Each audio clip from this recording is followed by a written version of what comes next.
The Stone Thrower by Jael Ealey Richardson. Pictures by Matt James.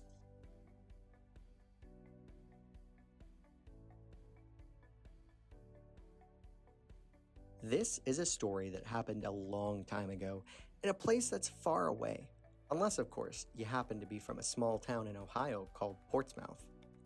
It's a story about a kid who lived in hard times, a kid who had a big dream that seemed almost impossible.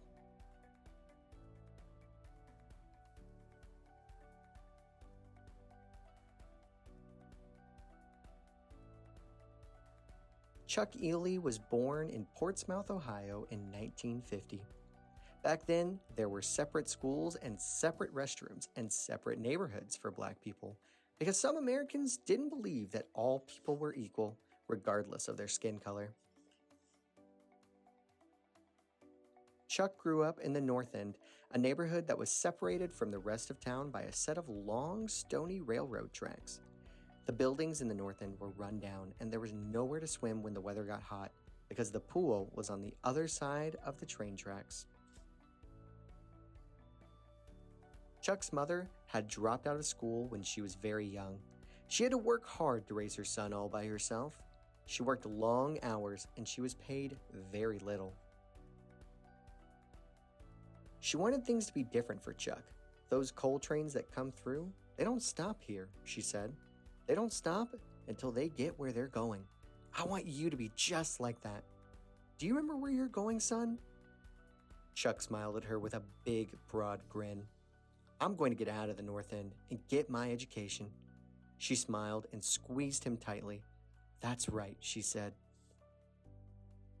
When Chuck came home from school one day, he felt his tummy rumbling. He couldn't remember the last time he'd eaten. The only thing he found in the cupboard was a wheat bar. He chewed and he chomped, but it tasted like twigs. It felt thin and dry in his throat. Worst of all, it still left him hungry.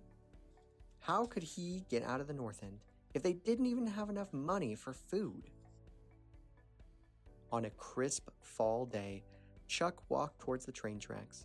He scuffed his shoes against the pavement as the wind whispered gently, as leaves tumbled and danced and cracked beneath his footsteps.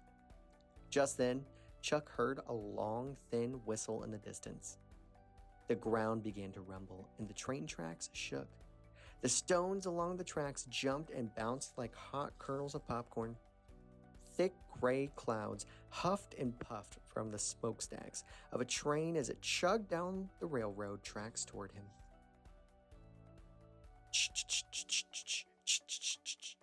Went the train. It went as the dark coal cars crawled along the tracks like a trail of black ants, each one marked N and W for Norfolk and Western. Suddenly, Chuck had an idea. He selected a stone from the side of the tracks and rubbed it between his fingers. It felt rough like sandpaper. He tossed it in the air and then caught it. Perfect, he said. As the train charged towards him, Chuck fixed his eyes on the end of one of the coal cars. As the train passed and the wind whooshed against him, Chuck pulled back his arm and threw the stone as hard as he could. Thud. He missed. He picked another stone and tried again. Thud. As the last car chugged towards him, Chuck narrowed his eyes so he could see the end more clearly.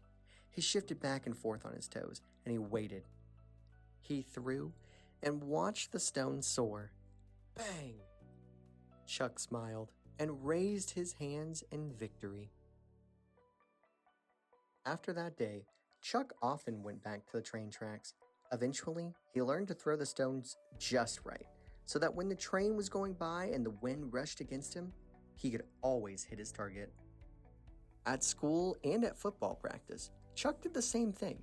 When he learned new things and when he had to do the same thing over and over, he thought about standing by the railroad tracks and throwing stones again and again until he got it. One day, his coach asked him to do something important, something that required a kid with determination and focus. Chuck's coach wanted him to play quarterback. He wanted him to throw the ball and lead the team on the field. Some people didn't think boys like Chuck were smart enough to play quarterback. But Chuck's coach believed in him, and so did his teammates. But it wasn't easy. At the game against a rival school, Chuck played a team that was lean and mean. The players called him names, and they ran at him with anger in their eyes and in their hearts. "Crush him," they cried. "Get him," they yelled. With a few seconds left on the scoreboard, Chuck's team was down by 5. The team huddled together, heads bent down, arms around each other. They didn't want to lose. There was only time for one more play. Chuck got the ball and looked down the field as one of his teammates started to sprint towards the end zone.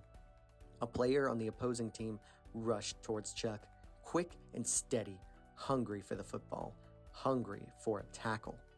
Chuck waited, his feet tiptoeing on the soft grass as the defenseman raced closer and closer. Chuck thought about those days at the railroad tracks, the rush of the train, the feel of the wind, the rumble of the earth underneath him. He narrowed his eyes so that all he could see was his teammate running faster and faster. Chuck threw the ball, and it soared through the air. It spiraled down the field, floating and spinning. Everyone waited. Everyone watched as the ball dropped right into the hands of Chuck's teammate as he stepped into the end zone. Chuck smiled and raised his arms. Touchdown. Victory.